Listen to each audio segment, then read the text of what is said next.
welcome to History House. I'm your host, Owen Delaney. Let's begin. Today, we will be looking at one of the most controversial documents in Irish history, the papal document, Laudabiliter, laudably in Latin, coming from the opening of the document. In short, it was a letter supposedly given by Pope Adrian IV to King Henry II of England between 1155 and 1156, which was later used to justify Norman and later English rule in Ireland. For such a far-reaching document, the nature of the text has been debated among historians as to whether it actually gave the King of England the green light to invade Ireland, and some scholars have even debated whether it existed at all. In this episode, I will attempt to examine these details and will offer my own theories, as well as its long-term implications right up to the reign of King Henry VIII in the 1500s. So without any further ado, let's get started. Before looking at the document itself, I believe a background to 12th century Ireland, the Normans and the Catholic Church is required. Ireland at this time was a patchwork of kingdoms, often with further subdivisions beneath them. There was a titular High King of Ireland, Adrian in Gaeilge, the Irish language, whose traditional capital was the Hill of Tara in County Meath. But this did not mean that they had direct control over the entire island. Rather, it appears to have been a ceremonial, symbolic position, with few, if any, high kings wielding direct power in a manner similar to the kings of England or France.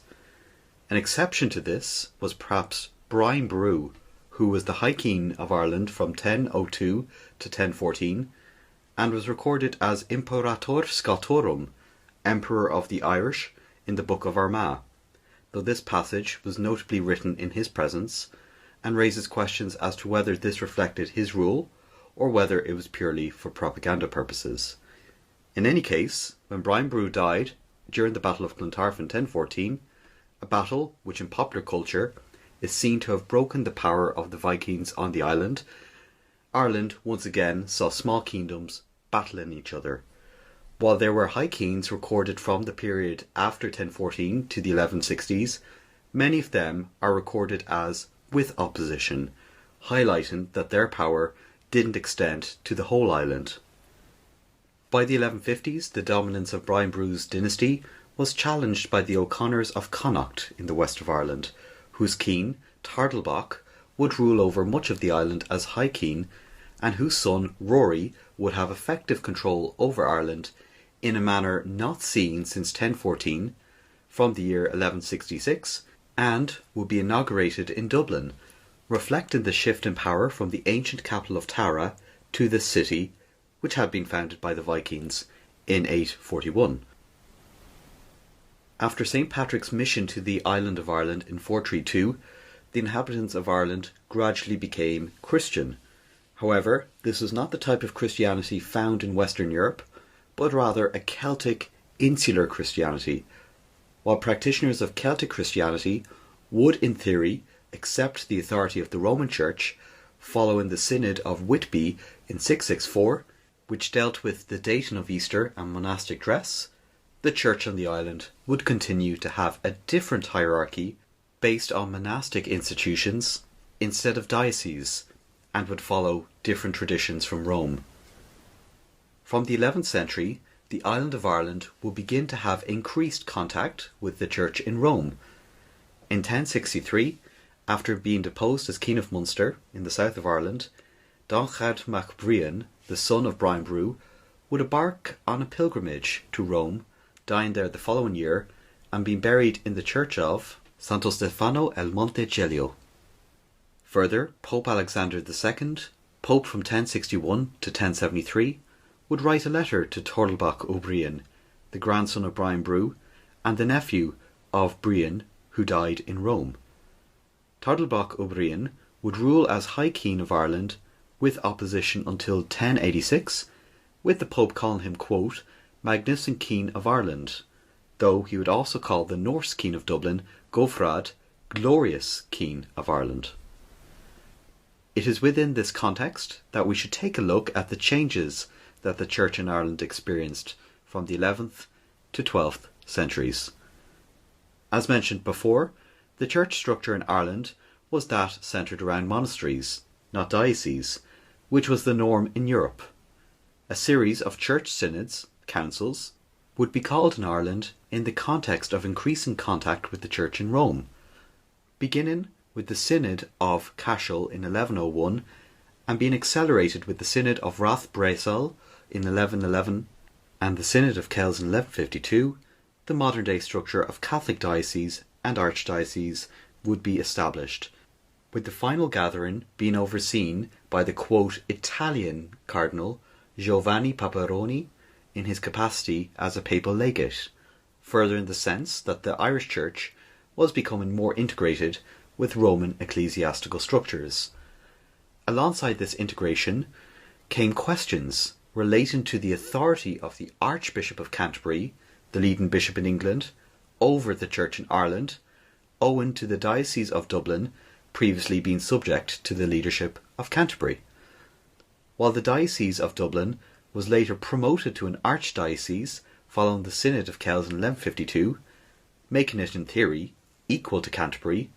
this dispute would spill into secular politics, playing a role in the extension of English overlordship across the island. Before we examine this in more detail, I believe it is necessary to look at the nature of the Kingdom of England in the 1150s. Following the Norman conquest of England in 1066, this kingdom would be governed by a series of monarchs descended from William the Conqueror over the following centuries. They spoke Norman French, which through their governance of England would shape the vocabulary of the English language, shifting it from being one of purely Germanic origins, owing to the Anglo-Saxons and later Vikings, to a combination of French and non-Romance languages. Indeed, between 30 to 45%, according to some studies, of English words come from French, and as both a student of history and an English teacher, I am particularly interested in the history of the English language. In matters other than language, Norman rule in England would shape this kingdom for centuries to come, including in relation to government and through the introduction of feudalism. They would also attempt to expand the Kingdom of England's domains into the various principalities of Wales and into Scotland, though they would not wield direct control over these entire geographic entities. In the context of Wales, their conquests here would bring about greater contact with the island of Ireland. Indeed, the sons of King Harold Godwinson, the Anglo-Saxon king defeated by William the Conqueror at Hastings in 1066, would seek refuge with the King of Leinster in the east of Ireland, Dermot MacMail na Bho, before launching unsuccessful attempts to conquer England from there in the late 1060s.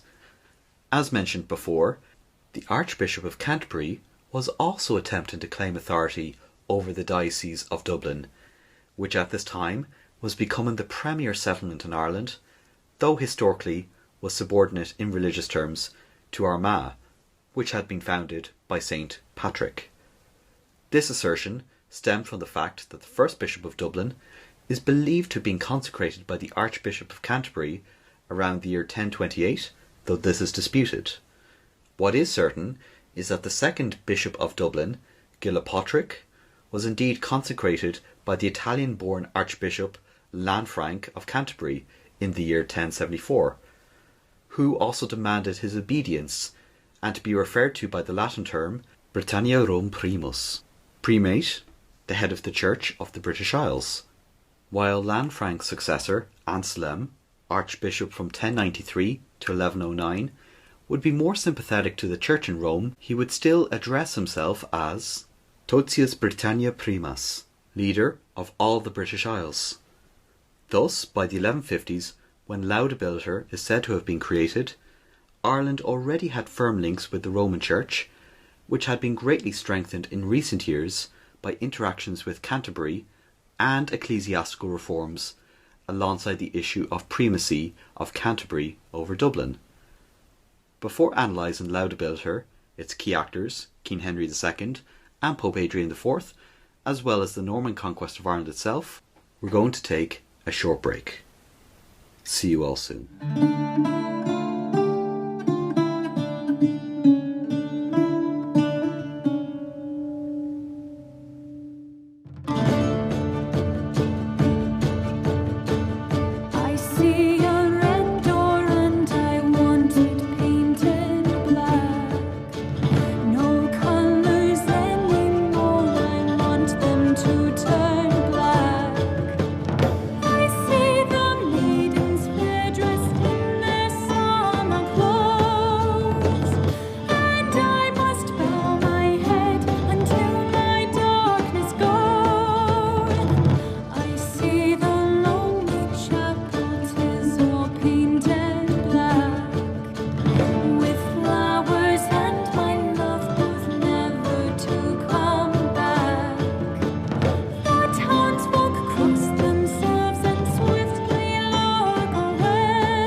Welcome back.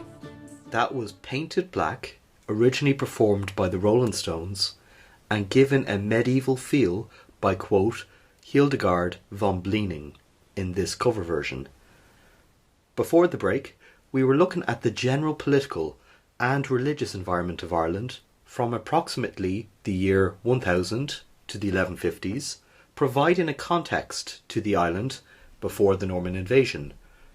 We'll now take a general look at a very condensed view of the early years of this conquest,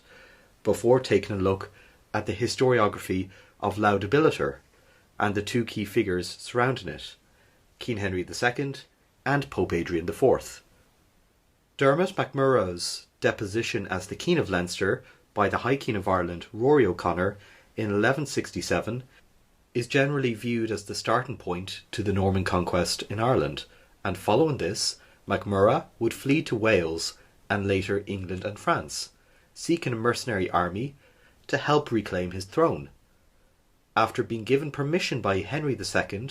to recruit within his domains, MacMurrough would enlist the help of Anglo-Norman lords in Wales, most notably Richard de Clare, 2nd Earl of Pembroke, popularly known as Strombo. In return for his assistance, MacMurrough promised the hand of his daughter Aoife, which would make Strombo a claimant to the King of Leinster upon the death of Dermot. Following the landing of an advance party in 1167, a more consequential landing would take place in 1169, arriving at Bannow Bay in the southeast of Ireland, before capturing the port of Wexford, and crucially Dublin in 1170. The following year, Dermot MacMurrough would die, and fearing a potential rival kingdom in Leinster, Strombo was in Wales, a vassal of the King of England, King Henry II would land in Waterford in 1171, securing the loyalty of Anglo-Norman lords who had landed in Ireland, following 1169, and extending the reach of his domains beyond the lands that had previously been secured. It is within the aftermath of King Henry II's arrival in Ireland that Laudabiliter is first mentioned, albeit anecdotally. Laudabiliter, meaning laudably or praiseworthy in Latin from its opening,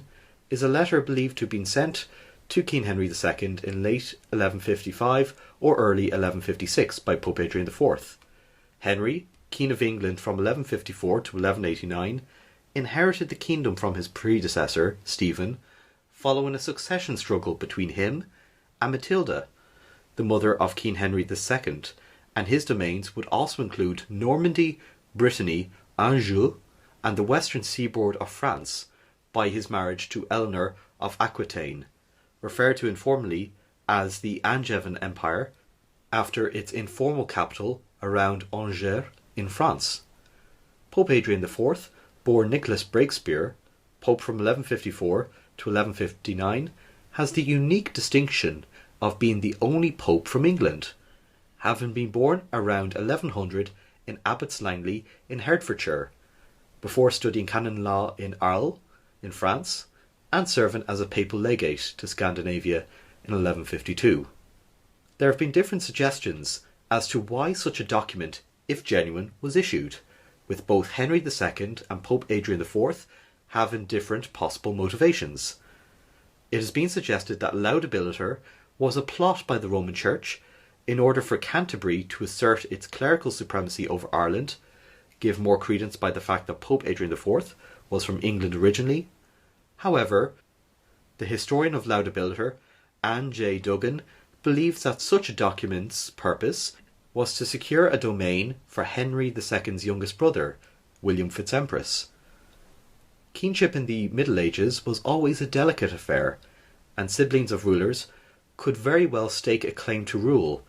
if the monarch was unpopular or lacked public support. The granting of a domain like Ireland to William had the power to instill loyalty for someone who had no lands, while also focusing his attention from a possible power play for the English throne to an entity that needed to be subdued by Anglo-Norman forces, diverting manpower and resources.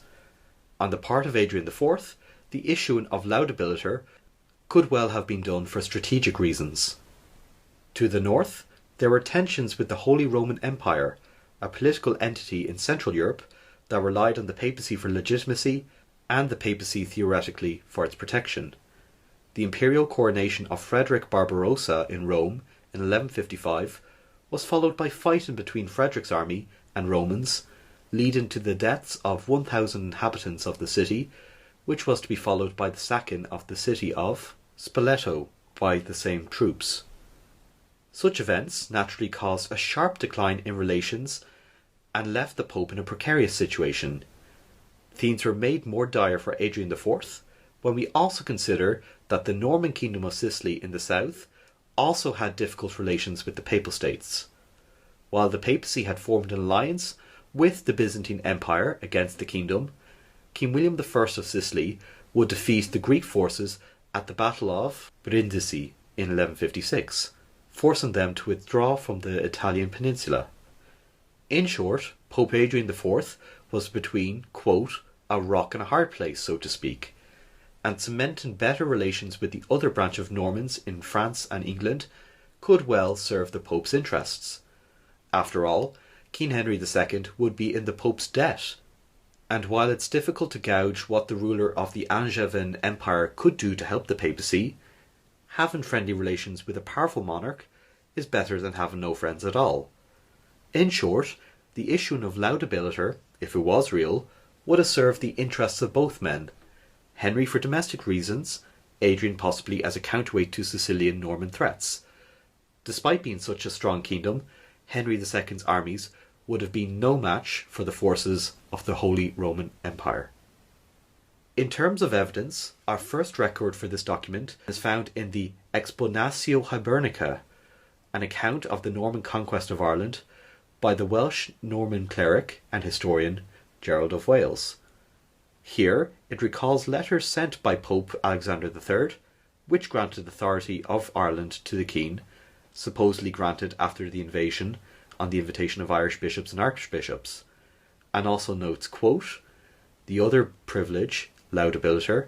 which the king had formerly procured from Alexander's predecessor Adrian through the offices of John Salisbury, afterwards Bishop of Chartres, who had been sent to Rome for this purpose.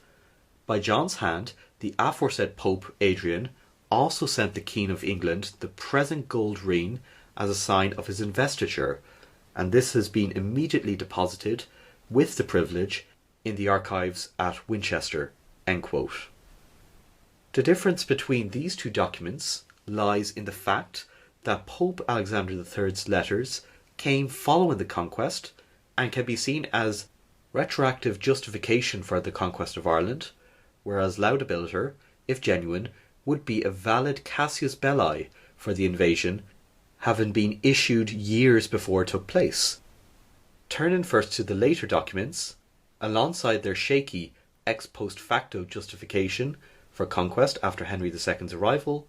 Anne J. Duggan notes that Alexander's letters are commonly seen as fabrications, owing to breaking the, quote, dictamen of the papal curia and its diplomatic formulae, break the papal convention of addressing laymen, even kings, in the second person singular, in the Latin language.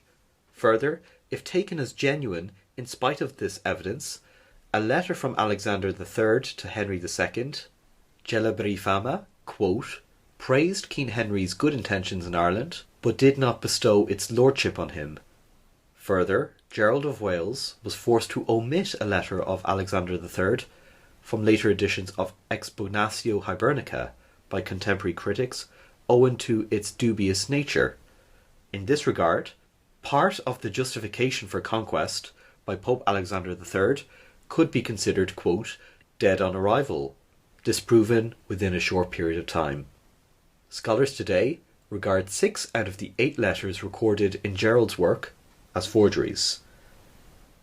That leaves Laudabiliter, the older and indeed the most well-known and studied of these documents, as the only suitable pretext that could justify the Norman seizure of Ireland, but owing to its inclusion with the letters of Alexander III, its text, origins and evidence is treated with suspicion by some contemporary historians. As mentioned in Exponatio Hibernica, a John Salisbury was dispatched by Pope Adrian IV to confer King Henry II's right to intervene in Ireland through the issuing of a gold rein. He recalls in his work Metallogicon, written after the death of Adrian IV, that the Pope had, quote, granted and given Ireland to the illustrious Henry II, King of the English, to be held by hereditary right, as his letters testify to this day, end quote, while also acknowledging that the author himself had brought with him a, quote, golden rein set with a fine emerald, by which investiture of the right to rule in Ireland should be made, and this rein was ordered to be kept in the public, i.e., the royal treasury, until now, end quote. In this aspect, the account seems to be the same as Gerald of Wales's Explanatio Hibernica, and the story was later relayed from Gerald's record to the accounts of Ralph de Gicchetto, active around 1198 to 99, Roger of Wendover, died 1236, and Matthew Paris, died 1259. That being said, Anne J. Duggan is sceptical that Pope Adrian IV conferred on Henry II Ireland by hereditary right, but admits that something was brought back to Henry from Benevento, in Italy, where Adrian was residing at the time. In her essay, The Power of Documents, The Curious Case of Laudabiliter, Duggan attempted to reconstruct the possible contents of Laudabiliter, while also examining the possible reasons for different authors presenting different versions of the same text, and in some cases pointing out glaring inaccuracies on their part. Here, she argued that the basis of the text could be found in a document also issued by Pope Adrian IV in 1159, aptly named Satis Laudabiliter. This document was sent to King Louis VII of France and also King Henry II of England, refusing them permission for a campaign in Spain against the Muslim Emirates there, while also advising against this without the advice and approval of the kings, princes, and church there. By drawing upon the structure of this document, she has suggested that the Irish Laudabiliter not only contained clauses advising against such a campaign, but did not grant a mandate or permission for Henry II to rule Ireland, but rather that he enter Ireland, quote, on condition that the rights of the Church remain intact and unimpaired, and without prejudice to the payment of St. Peter and the Holy Roman Church of an annual tax of 1 penny from every household, end quote. In this sense, the account given by John of Salisbury is inaccurate, and Duggan has suggested that he was exaggerating his influence with Pope Adrian IV, and that upon recording this account, Gerald of Wales engaged in, quote, a little sexing up, adding in details that further diverge from what John of Salisbury recorded and from what the document actually contained. As regards to the document itself, the original copy is, quote, lost, without a diplomatic copy, which was common practice.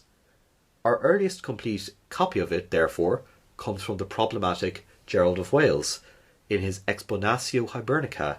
written in the aftermath of the Anglo-Norman invasion.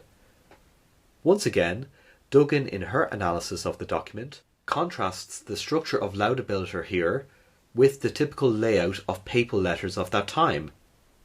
Normally, this would consist of an opening statement, arenga, before discussing the issue between the ruler and the Pope, narratio, and finally the Pope's judgment, dispositio, followed by a conclusion. In the case of Gerald of Wales's account of Laudabiliter, the structure is inverted, beginning with the Pope's authority over the island of Ireland, followed by the narratio. Further in the disputed nature of this copy is the complete absence of a date, which would have been preceded by the order of place of issue, dat Beneventii, given at Benevento, where Pope Adrian IV was in late 1155 to 1156.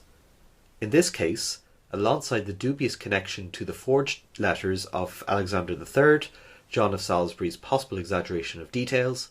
and the dubious structure of Gerald's copy of the document, I believe that it is safe to say that the copy of Laudabiliter that has been passed down diverges greatly from what was actually recorded between Pope Adrian IV and King Henry II.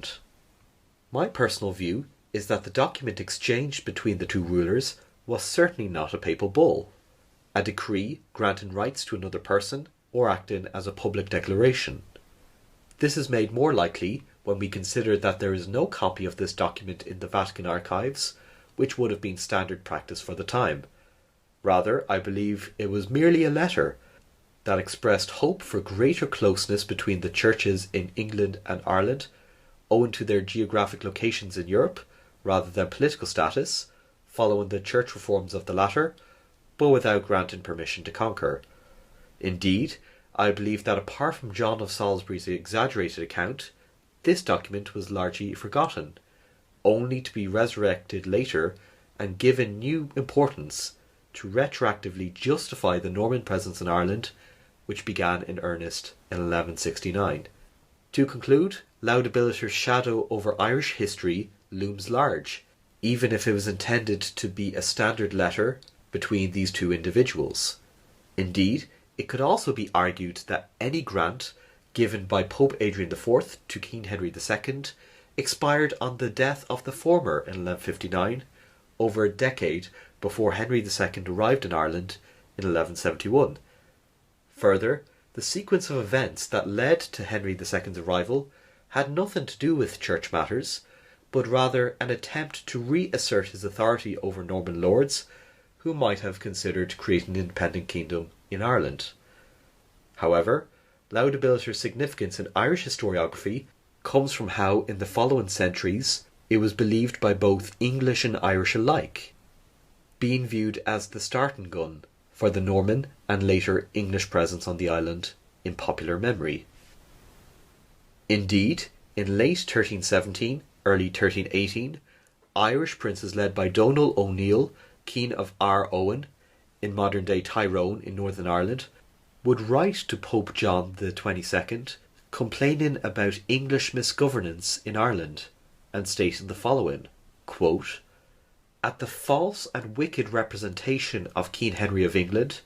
Pope Adrian, your predecessor, an Englishman, not so much by birth as by feeling and character, did in fact but unfairly confer upon that same Henry this lordship of ours, by a certain form of words, the course of justice entirely disregarded, and the moral vision of the great pontiff blinded, alas, by his English proclivities." End quote. Its longevity in memory, as opposed to the previously mentioned letters of Alexander III, many of which are believed to have been falsified, stems perhaps from the fact that Adrian IV was English by ethnicity, and as such it makes for juicier reading in the public imagination that an English pope and an English king concocted a plan for England to control the island, setting in motion centuries of mismanagement and atrocities in Ireland. Of course, I don't subscribe to this view, but sometimes the public's understanding of how historical events unfolded wins out over what actually occurred. On a side note, Alexander III was from Siena, and as such the sound of a, quote, Italian pope granting Ireland to England has less resonance than that of an English pope granting the island to its neighbour, in terms of popular memory. Further, King Henry II was not strictly English as we understand it, given that he favoured governing his territories from Anjou in modern-day France, and the fact that he spoke French as his native language. Only with King Henry IV, who reigned from 1399 to 1413, did a monarch of England speak English as their native language, breaking a tradition of using French as a court language dating back to the Norman conquest in 1066. In any case, while this papal document would be used to justify English rule in Ireland throughout the Middle Ages, the English Reformation in the 1530s presented problems for the continued legal basis in controlling the island. This will be rectified with the passing of the Kingdom of Ireland Act in 1542, elevating Ireland from a lordship to a kingdom in its own right, in which King Henry VIII of England and his successors would govern the island.